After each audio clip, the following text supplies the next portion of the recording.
Hey, what's going on guys? My name is Zeke and welcome to my first tutorial video that I have for you guys. So I'm gonna be doing kind of mini series on my channel where I go through some Photoshop programs and softwares and just show you some things that you may not have known how to do. But basically in this video we are taking a look at the Sony Vegas Pro 13 version of it. So I think on 12th version of this is going to be pretty much the same, but as you already know by the title, we are going to take a look at the render settings and basically how to make your video run at 60 FPS. So let's start off with the basic. So here is my video. So I have my video, my MP3 sound, or the sound file, and music here. So this is one of my latest Parker videos in Minecraft, but not about that. So you gotta go here for the project video properties, and here we have everything that's gonna make your video run as best as possible. So the width and height you're gonna keep the same. It's at 1920 and the height is at 1080. So keep that the same. The field order you gotta go for non-progressive. You would have the upper field first or the lower one. You gotta go for non-progressive, so just switch that. Then the pixel aspect ratio you're gonna keep the same as 1000 square. Output rotation 0.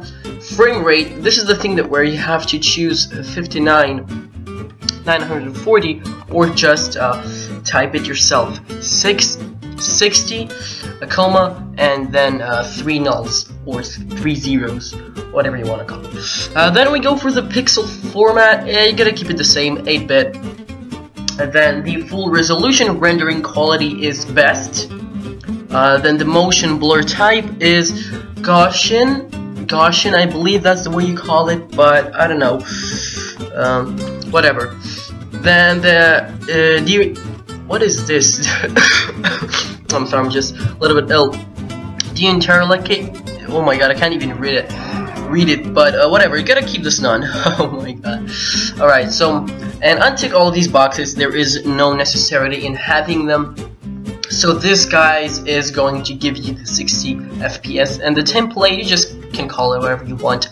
And also you gotta press this button so that all of your new projects start with the same setting. So just tick this just one time, you don't need to do it more than once. But then now I'm gonna show you how to upload videos from Sony Vegas into YouTube straight away. That is awesome, guys. I mean, usually you just have to wait until the video renders and then you upload it to YouTube. I mean, that's how I've been doing it.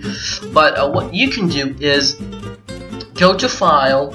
You're gonna press upload to YouTube. You're gonna have this little section here. You see, share online and upload to YouTube. You're gonna press that, and here you have your little bar. So YouTube username is actually the login or the email that you have on your YouTube account. So make sure you use that. YouTube password, of course, the password that you use for your YouTube, and this is just basically the name of the video. You just can do anything. Description, just type anything. Anyways, I'm going to, like, you know, edit the video after it uploads, of course. So I'll edit the description and the title. It doesn't really matter, but you just have to fill them in so that it allows you to upload. So there we go. Tags, all of this, it really doesn't matter. So the password doesn't, like, I didn't type in my password here, so don't think anything. So broadcast options, you gotta go for private just so people can see the video when it uploads, so that you can edit it. And then render quality is higher because, you know, you just want your video to be as best as possible. So render and upload loop region only, that's nothing to do with it. And then you press the upload button and it should render the video, and then it will upload it straight to YouTube. So hopefully that is easy to understand, guys. Really nothing too hard. So close that. Now if you want to just render your video and then be able to upload it to the YouTube, let's say you want to have some fun with a video in Sony Vegas, and then you just want to go to some other Photoshop or something and then just edit the video a little bit there and you save the file, alright, and then you open it in another software and it says this file cannot be read by the software. That's because the file's name is not the name, actually the file's type is Sony Vegas. So to keep it as MP40 you have to go to render as. So basically this will render your video into the settings that you need. So let's say I have the Sony project here, but I need to make an MP4 one. So you gotta go to main concept AVC/AAC, and it's gonna have MP4 and AVC. So those are basically the two video types that are allowed on YouTube. So you gotta click this little triangle here, and then you're gonna search for internet 1080p. So you're gonna click that, alright? Also you can just do this, like mark it as favorite, but you're gonna press this, it's gonna appear as blue, and then you're going to customize the template. And of course you can name the template however you want, and so basically you come in here, alright? That's something that I should have not pressed. Alright, Internet HD 1080p. So I have the same one here, but I just changed the name to Zeek 1080. You open it and you basically copy all the settings that I have here into your 1080p that you have there, so, you know, near the 720p. So you can choose the 720p if you want your videos to be in 720p. I mean, if you're ready for that. If you're not ready to render your videos in 1080p. So you keep the frame size as HD 1080. Nah. Yeah, just do it HD 1080. Allow source to adjust frame size, no need of that. Profile, main, frame rate, you keep the same, 29,970. Allow source to adjust the frame rate, no need of that. Field order, you gotta go for non-progressive scan. Pixel aspect ratio, you're gonna keep it as 1000, or that's just keep it as this as the lowest one, yeah, as 1. Or 1000 or whatever it is. Then the number of reference frames 2. I believe that's the default one, so not to worry there. Variable bit rate, you're gonna keep that on actually. And you have to make sure that you enable the progressive download. Now, one thing to mention, guys, if you have ticked one of these, it's gonna render a video in 30 FPS, and that's not what we need, right? We need to render it in 60 FPS. So in order to do that, you just have to untick this, because it's going to mess with everything, and you know it's gonna say 30 FPS. We do not want that.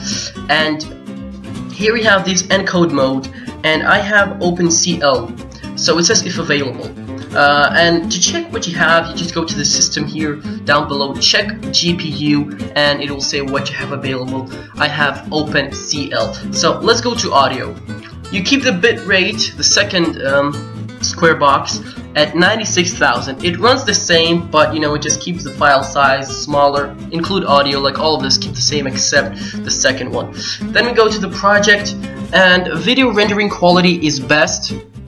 You could go for good, just because the size of the file is going to be real big, but you know, it's up to you. So basically that's all of it for this video. You could do the same thing with a 720, you know, render as. Let me just show you real quick. So also you can tick this, and you're gonna have match project settings, but that's not really what you want. So you're gonna go back to this main concept here. Sorry, just open it and search for Internet HD 720, and you could do the same thing, but you know, it's not gonna be in 60 FPS. So yeah. Yeah, that's pretty much everything, guys. Also, you should know that if your videos are not at 60 FPS and your games are not at 60 FPS, it's gonna be kind of hard to record and then, you know, render the videos in 60 FPS. So you're gonna make sure that all of your all of your videos are 60 FPS. And to check that, just go to the video properties and you should find it. Guys, other than that,